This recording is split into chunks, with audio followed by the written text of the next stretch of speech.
नमस्कार। सुनिए ज़रा, मैं आपका स्वागत है। मेरा नाम है रोहित दुबे और मैं आपको सुनाने जा रहा हूँ विनोद कुमार शुक्ल द्वारा लिखी हरी घास की छप्पर वाली झोपड़ी और बौना पहाड़ का दूसरा अध्याय। बोलू के घर के आगे बजरंग होटल था। जब यहाँ बस्ती नहीं थी, एक भी घर नहीं बसा था, तब यह होटल बसा था। इसके बाद होटल के चारों तरफ एक एक कर घर बसे। जब कोई नहीं था तो यहाँ होटल क्यों खुला, यह किसी को पता नहीं। हो सकता है होटल पहले एक घर हो, फिर घर में होटल खुल गया हो। बड़े बूढ़ों का कहना है कि होटल में पहले घर नहीं था और अभी भी होटल में घर जैसा कुछ नहीं है। होटल में केवल चाय और भजिया ही मिलती। होटल वाले को होटल के नाम से बजरंग महाराज कहा जाता। चाहे उसका नाम दूसरा हो या होटल वाले का नाम ना रखा जाता हो कि उसका नाम बजरंग महाराज पहले से है। बजरंग महाराज टोपी पहनते थे। टोपी का सफेद रंग शुरू में रहा होगा, जब नई होगी। टोपी पर गंदगी का पक्का रंग चढ़ा था। रोज धुलती, परंतु महीने से नहीं धुली जैसी होती। बजरंग महाराज का एक लड़का था, 10-12 साल का होगा, मोटा और ऊंचा, अपनी उम्र से बड़ा दिखता, पिता की तरह टोपी पहनता। उसकी टोपी भी गंदी रहती। उसने स्कूल जाना छोड़ दिया था, जब तब फेल हो जाता था। अब वह होटल में बैठने लगा था और चोरी से बड़े बड़े अक्षरों वाली एक पतली जादू की किताब पढ़ता। स्कूल थोड़ी दूर पर था। स्कूल का नाम गोल स्कूल था। स्कूल के चारों तरफ चौड़ा गोल बरामदा था। स्कूल सचमुच गोल था। बरामदे में हर कक्ष के दरवाजे खुलते थे। गोल स्कूल से कुछ दूर एक लंबा स्कूल था, खड़ी लकीर की तरह लंबा स्कूल, पर दोनों इस तरह पास थे कि ऊपर से देखने में 10 के अंक की तरह लगते। लंबा स्कूल दहाई की तरह था। इसके सामने और पीछे बरामदे थे। दोनों स्कूलों के बरामदों में लकड़ी के खंभे लगे थे। बजरंग महाराज के लड़के का नाम तो भैरा था, पर बजरंग महाराज के बाद इसका नाम भी बजरंग महाराज होगा, यह सबको मालूम था। बहरे को भैरा कहा जाता, लेकिन भैरा बहरा नहीं था। बहरा की अनसुना करने की आदत थी। बार बार कहे को भी वह अनसुना कर देता। इसीलिए लोग इसे प्रायः बहरा समझ लेते और इशारे से बात करते। इशारे से बात करना बहरा को अच्छा लगता। वह इशारे को अनदेखा नहीं करता था। बहरा को इशारे से बात करते देखते तो उसे गूंगा भी समझ लिया जाता। जन्म के बाद बहरा ने जब से समझकर सुनना शुरू किया होगा, तभी से उसने अनसुना करना भी शुरू कर दिया होगा। इसीलिए उसे छुटपन से ही बहरा कहा जाने लगा था। बहरा अपने पिता से बात करने में डरता, परंतु उनसे इशारे से बात करने में नहीं डरता था। बजरंग महाराज जानते थे कि बहरा उनके कहे को अनसुना कर देगा, इसीलिए वे भी इशारे से बात करते। बजरंग महाराज बहुत गुस्सैल थे। वे किसी भी बात पर नाराज हो जाते, लेकिन लोगों को पता चला कि इशारे से बात करने से वे नाराज नहीं होते। इसीलिए बहुत से लोग उनसे इशारे से बात करने लगे। यह भी होता कि यदि इशारा करना भूलकर बात करते तो अचानक बजरंग महाराज गुस्सा हो जाते। याद आते ही तत्काल इशारे से बात करते तो उनका गुस्सा शांत हो जाता। इशारे से बात करने में ध्यान इशारे में होता और गुस्से से ध्यान हट जाता। परंतु दूर के व्यक्ति से इशारे में बात नहीं की जा सकती। बहरा जब दूर होता या आड़ में होता तो बजरंग महाराज जोर से बहरा को आवाज देते। जब बजरंग महाराज जोर से बोलते तो सुनकर जंगल में शेर दहाड़ता। बजरंग महाराज की आवाज को शेर जानता होगा। बहरा जब भी बोलू से मिलता तो बोलू से कहता, बोलू, तुम पहले मत बोलना, मैं बोलूंगा। बोलू चुपचाप खड़ा हो जाता। बहरा जब अपनी बात बोल देता फिर बोलू से कहता, इशारे से बात करना। इससे बोलू इशारे से बोलने में खड़ा रहता। बोलू के साथ साथ चलते हुए बात करने में थक जाने से बहरा बचने की कोशिश करता। गोल स्कूल की बाहरी दीवारें गोलाएं लिए हुए चिकनी थीं। उसी तरह कक्षा की अंदर की दीवारें जो बरामदे की तरफ थीं, गोलाई लिए हुए चिकनी थीं। अंदर की कक्षा की दीवालों में आले बने हुए थे, तरह तरह के छोटे बड़े आले। आले नीचे से 2-3 फुट छोड़कर इतनी ऊंचाई तक एक के ऊपर एक बने थे कि सीढ़ी लगाकर ही उन तक पहुंचा जा सकता। लड़के इन्हीं आलों में जहां तक उनका हाथ पहुंचता अपना बस्ता, किताबें रखते, लेकिन नीचे बोरों पर बैठकर पढ़ते। बाहरी दीवारें मोटी थीं, इसलिए आले गहरे थे। एक कमरे में बोलू की कक्षा थी, एक दूसरे कमरे में भैरा की कक्षा थी, जिसने अब स्कूल छोड़ दिया था। स्कूल के नालों में लड़कों की छुट्टी के बाद रोशनदान से आए हुए कबूतर बैठे होते। सारे आले कबूतरों से भर जाते। कबूतर कक्षा में भीड़ नहीं करते थे, उनकी गुटरगूं होती। तब लगता उनकी पाठशाला लगी है। एक ही स्लेटी रंग के कबूतर। स्कूलों में लड़के लड़कियों में एक जैसे कपड़ों का चलन इन एक जैसे कबूतरों को देखकर चला हो। जब बच्चे बोलकर पढ़ते होते, तब गौरैया चिड़िया का समय होता। कक्षा के रोशनदान, खिड़की और दरवाजे के पास गौरैया होती और उनकी चहचहाट सब जगह होती। अबाबील कक्षा के अंदर आकर गोल चक्कर लगाती और दरवाजे खिड़की से बाहर निकल जाती। अबाबील इतनी तेजी से चक्कर लगाती कि वह झलक की तरह होती, और अबाबील को नहीं, अबाबील की झलक को चक्कर लगाते हुए देखते। यह भी लगता कि यह अबाबील नहीं, अबाबील का भ्रम है। बरामदे के गोल होने का लाभ बोलू को था। गुरुजी के कहने से बोलू उत्तर देते हुए बरामदे में जब आता, तब उसके पीछे लड़के और गुरुजी भी होते। सभी लड़कों का उत्तर ध्यान से सुनना है, यह नियम में था। बोलू का उत्तर कभी एक चक्कर में पूरा हो जाता, कभी ज्यादा चक्कर में। कभी कभी बोलू उत्तर देते हुए धुन में बरामदे से उतरकर मैदान पर आ जाता और गोल चक्कर लगाता। ऐसे समय यदि अबाबील या चील ऊपर चक्कर लगाती तो नीचे बोलू का भी समानार्थी चक्कर होता। जब बोलू पहली बार बरामदे में चलते हुए उत्तर दे रहा था, तब गुरुजी ने समझाया था, बोलू, जोर से और धीरे बोलो। बोलू ने चलते हुए गुरुजी से पूछा, गुरुजी, जोर से धीरे कैसे बोलूं? गुरुजी का आशय था कि बोलू जोर से बोले और धीरे चले, ताकि सब सुन सकें। गुरुजी के समझाने से फिर बोलू समझ गया था। बोलू जोर से बोलता, जल्दी जल्दी नहीं बोलता था, इसलिए धीरे धीरे चलता। उसके बोलने में छोटे छोटे वाक्य होते। उसके बोलने में भी अर्धविराम और पूर्ण विराम होता। इससे चलने में भी अर्धविराम और पूर्ण विराम होता। बोलने और चलने में उसने संतुलन बना लिया था। ना तो वह लड़खड़ाता था, न बोलने से अटकता। यह संतुलन शब्द उच्चारण और कदम उठाकर रखने में था। जब वह पूर्ण विराम से भी अधिक देर तक रुककर आगे कदम रखता, तो इसका मतलब होता बोलने में और चलने में वह एक पैराग्राफ से दूसरे पैराग्राफ में जा रहा है।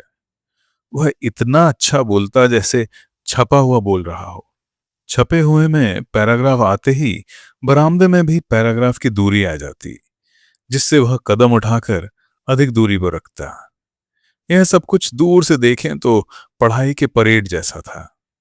गोल स्कूल एक बड़ा गोलाकार था। स्कूल छोड़ने के पहले बहरा को कई बार पढ़ाई परेड में शामिल होना पड़ा था, जो बड़े गोलाकार की तरह बड़ा थकाऊ था। बहरा को दंड में पढ़ाई परेड में शामिल होना पड़ता और बोलू को अपनी पढ़ाई छोड़कर बहरा को पढ़ाना पड़ता। तब प्रायः बोलू के साथ अकेला बहरा ही होता, गुरुजी भी नहीं होते। पढ़ाई परेड में बहरा पसीने से भीग जाता। तब बोलू चुप होकर खड़ा हो जाता। बहरा कहता, इशारे से पढ़ाओ बोलू। बोलू इशारे से पढ़ाने की कोशिश करता, परंतु बेकार होता। वह नहीं चाहता कि बहरा थके। बोलू का नाम केवल संज्ञा नहीं था, सर्वनाम भी था। सब बोलू को प्यार करते। एक दिन बोलू अपना पाठ दोहराते हुए घर जा रहा था। रास्ते पर आते हुए बहरा मिल गया। बहरा को देखकर बोलू चुप होकर खड़ा हो गया। इशारे से बात करना बोलू। बहरा ने कहा। इशारा कर बोलू ने पूछा, क्या बात करूं? जिसके पास बोलने का विकल्प है उसे इशारे से बात करने में कठिनाई होती है। बोलू का इशारा बहरा समझ गया था। कुछ भी बात करना पर स्कूल की बात नहीं। बहरा ने भी इशारा किया। बहरा की नजर एक घर के छप्पर पर बैठे हरियल पर थी। इशारा करने के लिए बोलू ने हाथ के दोनों पंजों को फैलाया और दोनों अंगूठों को मिलाकर इस तरह हिलाया कि पक्षी है, और उंगली से छप्पर की तरफ इशारा किया कि वहां है। तभी हरियल और उंगली के इशारे के बीच एक पीले रंग की तितली आ गई, जिसे देखकर बहरा ने कहा, तितली। नहीं, कहकर बोलू 2 कदम दूर जाकर खड़ा हो गया। बहरा समझ गया कि इशारा न समझ पाने के कारण बोलू गुस्सा हो गया। तुमने तितली की तरफ इशारा किया था? नहीं, छप्पर पर हरियल बैठा था, उसकी तरफ इशारा किया था। उसकी तरफ एक तितली थी, पीले रंग की थी, छोटी थी, छप्पर पर बैठने वाली थी पर नहीं बैठी, उड़कर दूसरी तरफ चली गई। इतना सब देखा, हरियल तो नहीं दिखा। तितली मुझे नहीं दिखी, बोलू ने कहा। यह सब बोलते हुए दोनों चल रहे थे। बहरा बस 1 कदम पीछे था। तितली होती तो उसके छोटे छोटे पंख फड़फड़ाने को मैं 2 उंगलियों को धीरे धीरे छोटे फड़फड़ाने से दिखाता, जैसे तितली हो, बोलू ने कहा। यह तो था कि जब बहरा बोलता तो बोलू सुनने के लिए रुक जाता, जब बोलू बोलता तो चल पड़ता, और सुनने के लिए बहरा भी। मित्र को साथ साथ चलना चाहिए, तुम मेरे साथ नहीं चलते। बोलू ने कहा। बहरा को पसीना आ रहा था। उसने सिर से टोपी निकाली, टोपी से मुंह और गले का पसीना पोंछा। एक घर के सामने गाय बांधने के लिए खूंटा गड़ा था। उस पर पतरंगी चिड़िया बैठी थी। उसकी लंबी पूंछ अंत में लकीर की तरह पतली थी। बहरा ने उसकी तरफ इशारा कर पूछा, खंजन है? नहीं, पतरंगी है। बोलू ने कहा। क्या तुम खंजन चिड़िया को पहचानते हो? बहरा ने पूछा। हाँ, बोलू ने कहा। तब बहरा कुछ दौड़ता हुआ बोलू के पास गया और कहा, मैंने ना एक जादू सीखा है। अगर खंजन चिड़िया का पंख सिर पर रख लो तो गायब हो जाओगे। फिर आएंगे कैसे? सिर से पंख उतार लो तो आ जाएंगे। बहरा ने कहा। गायब होकर क्या कहीं चले जाते हैं? बोलू ने पूछा। वहीं रहते हैं, जहां जाना चाहें जा सकते हैं, पर किसी को दिखते नहीं। परंतु मैं गायब होकर कहीं नहीं जा सकूंगा। चुपचाप गायब होकर वहीं खड़ा रहूंगा। जाने के लिए मुझे बोलना पड़ेगा और सब लोग जान जाएंगे कि बोलू बोल रहा है। बोलू ने कहा। पर तुम दिखोगे नहीं, गायब रहोगे। बहरा ने कहा। तुम गायब होकर चुपचाप जा सकते हो, गायब होकर क्या मैं तालाब में नहा सकता हूँ? ये मुझको नहीं मालूम। नहाने में सिर पर रखा पंखा गिर जाएगा तो दिखने लगेंगे। बहरा ने कहा। तब क्या डूब जाएंगे? तैरना आता हो तो गायब होने पर भी तैर सकते हैं। गायब होने पर क्या मुझको सांप काट सकता है? बोलू ने पूछा। मालूम नहीं, गायब होने के बाद जानेंगे। गायब होने पर सांप भी नहीं देख सकेगा। बोलू ने कहा। तुम खंजन चिड़िया को मुझे पहचानवा दो, मैं तुमको भजिया खिलाऊंगा। पैसे लोगे? बोलू ने कहा। सिर से टोपी उतारकर बहरा पसीना पोंछने लगा। अभी मुझे बहुत बात करनी है, मैं थकूंगा नहीं। बहरा ने रुककर फिर कहा, भजिया के पैसे नहीं लूंगा। पंख लेने के लिए तुम खंजन को मार डालोगे? बोलू ने पूछा। नहीं मारूंगा, एक बिच्छू भी चाहिए। पत्थर के नीचे ढूंढना पड़ेगा। बिच्छू का वैसे क्या करोगे? डंक निकालूंगा। डंक का क्या करोगे? नहीं बताऊंगा। बहरा ने कहा। तो मैं खंजन चिड़िया भी नहीं बताऊंगा, बोलू ने कहा। बजरंग होटल थोड़ी दूर था। रुको, यहीं कुछ देर बात करते हैं। बहरा ने कहा। परंतु बजरंग महाराज ने जान लिया था कि बहरा की गंध आ गई हो। कहां गायब हो गया था? जोर की आवाज आई। इसके बाद जंगल से शेर के दहाड़ने की आवाज आने लगी। भैरा हड़बड़ा गया, शायद डर भी गया। भैरा ने जाते जाते बोलू से कहा, एक दिन मैं सचमुच गायब हो जाऊंगा। शायद यह जवाब बजरंग महाराज के लिए भी था। बजरंग होटल के सामने भट्टी बनी थी, तीन छप्पर से ढकी हुई। फिर एक बड़ा बरामदा था। बरामदे में लकड़ी की बेंच और आड़ी टेढ़ी टेबलें रखी थीं। सभी टेबलें ऐसी थीं कि अपने पाए पर बस टिकी हैं, हिलती डुलती थीं। एक कप चाय टेबल पर रखते तो टेबल इस तरह धीरे धीरे हिलती थी, जैसे धीरे धीरे फूंकने से चाय हिलती है, और टेबल के स्थिर होते ही चाय पीने लायक ठंडी हो जाती थी। टेबल पर यदि भजिया की प्लेट अभी स्थिर रखी है तो एक भजिया उठाने के बाद टेबल के हिलने पर प्लेट कुछ सरक जाती, और बिना देखे अंदाज से दोबारा भजिया उठाते तो अंदाज गलत हो जाता। यही हाल बेंच का था। बैठे बैठे एक पैर के ऊपर दूसरा पैर रखते तो बेंच हिलकर ऐसी हो जाती थी कि सामने की अपनी प्लेट की जगह पड़ोस की प्लेट आ जाती थी। टेबल पर पानी का गिलास नहीं रखा जाता था। गिलास रखते ही लुढ़क जाता था। पानी से भरे गिलास बरामदे पर चढ़ने उतरने के लिए रखे पत्थर के पास रखे जाते थे। ग्राहक बरामदे में चढ़ते समय पानी पीकर गिलास वहीं रख देते।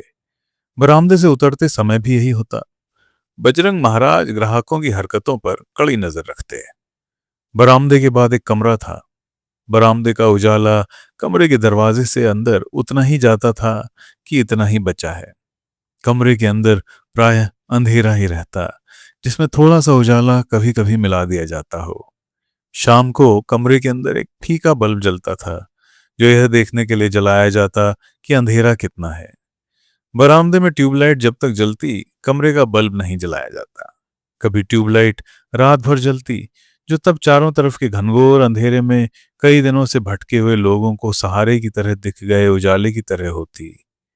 घनघोर जंगल के बीच यहां जो कुछ भी है भटक कर आई हुई जैसी है।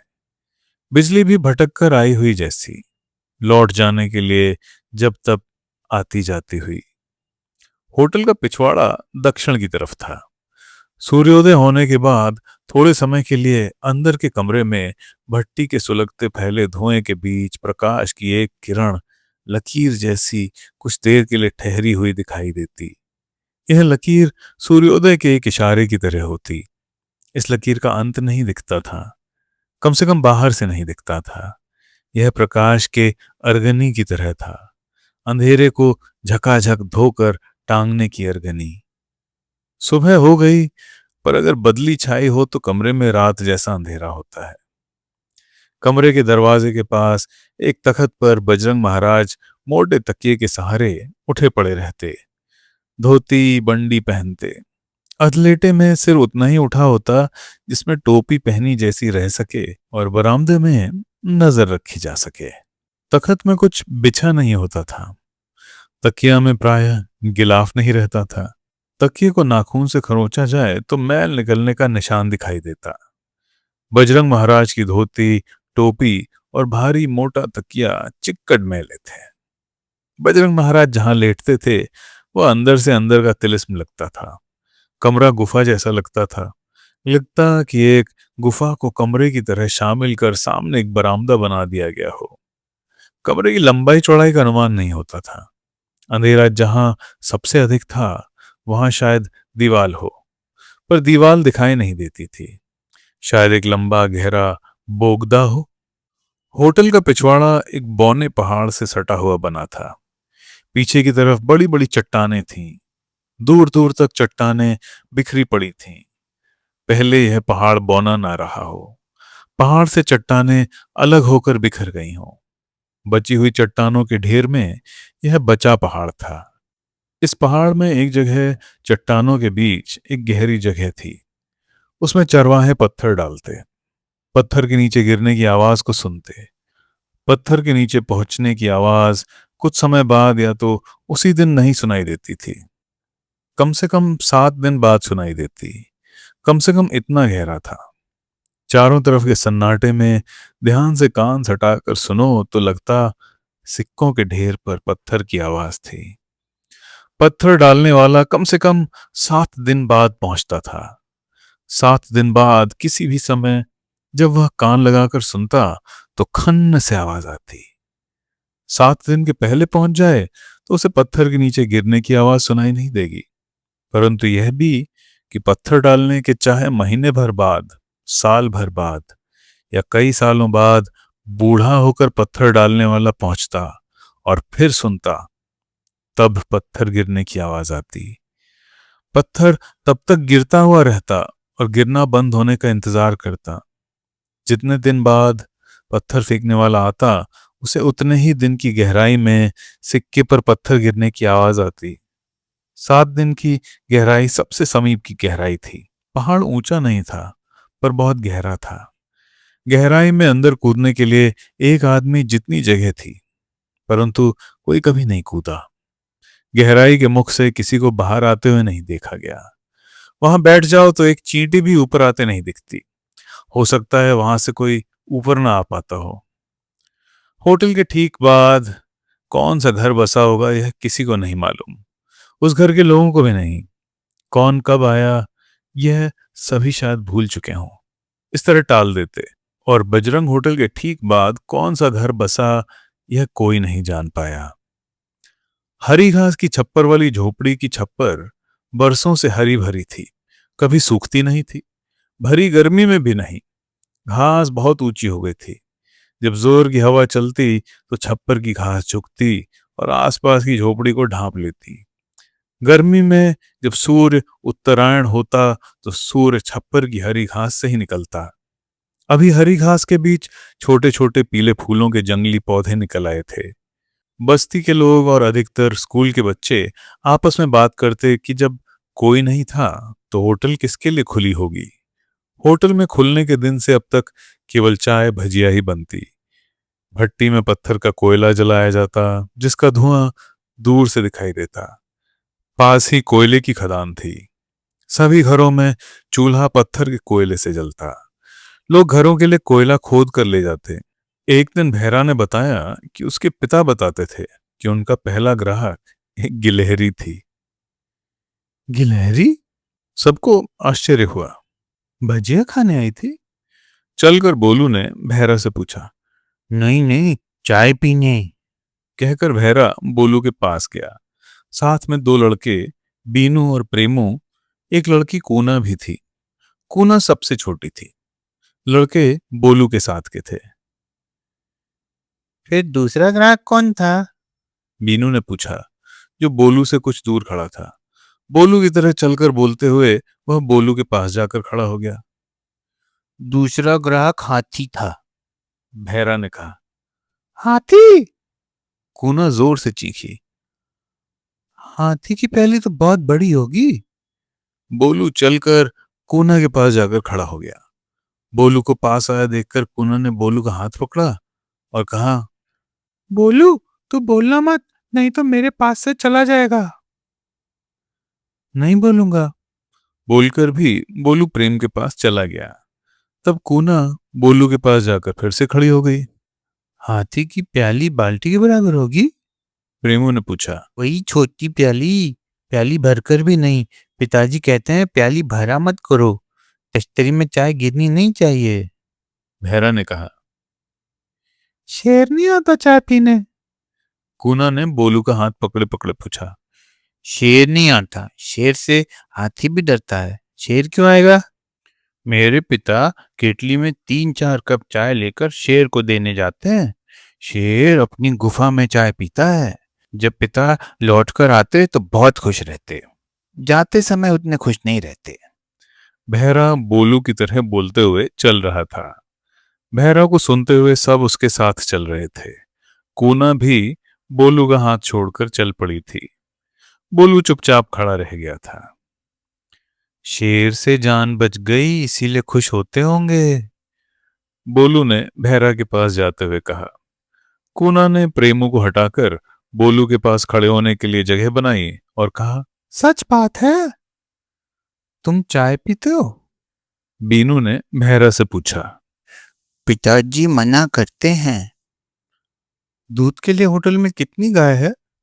प्रेमू ने पूछा। हमारे बाप दादों ने भी गाय नहीं पाली। चाय के लिए दूध कहाँ से लाते हो? बोलू ने तब पूछा। बोलू की कमीज पीछे से पकड़े बोलू के साथ कूना भी चल रही थी। बोलू रुका तो कूना भी रुक गई। जंगली भैंसी को धोकर लाते हैं। भैरा ने कुछ जोर से सबसे कहा। क्या कहा? बोलू ने दोबारा सुनने के लिए कहा। कहते ही बोलू झटके से बढ़ा तो कूना गिर पड़ी, पर कूना रोई नहीं। क्या जंगली भैंसी ने दूध दूहने दिया? यह प्रश्न सबके मन में उठा था। किसी ने पूछा नहीं था, परंतु भैरा ने उत्तर दिया कि शेर के लिए चाय बननी है तो डरकर जंगली भैंसी तैयार हो गई होगी। तो दोस्तों, ये था हरी घास के छप्पर वाली झोपड़ी और बौना पहाड़ का दूसरा अध्याय।